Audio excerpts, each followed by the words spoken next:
Elizabeth was born at 25 weeks.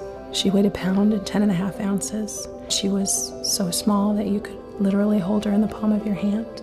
Coming into this world so prematurely meant Elizabeth's lungs weren't yet fully developed, nor were many simple human reflexes, such as swallowing and even breathing. She came home with an oxygen tank, an apnea monitor, a feeding tube, and 9 different medications. We had to give them to her in 18 doses every 24 hours. At a time when most parents are bonding with their child, Elizabeth's parents were just struggling to keep her alive.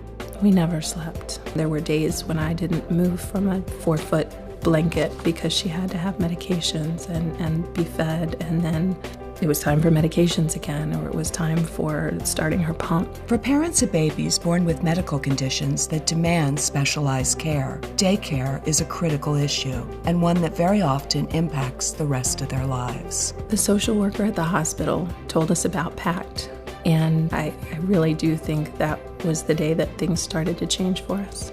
With a full-time pediatric nurse overseeing Elizabeth's medical needs, PACT's physical and occupational therapists began working with her immediately. It was wonderful to know that there was a place that we could take her, where they could care for her, and we could just relax for a moment.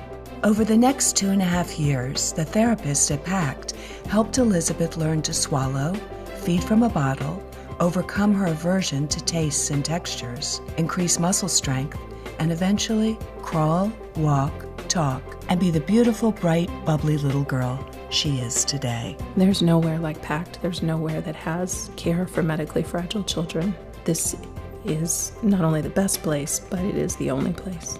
PACT, providing even the most fragile children a good start in life. I know that without PACT, Elizabeth would not be the child that she is today.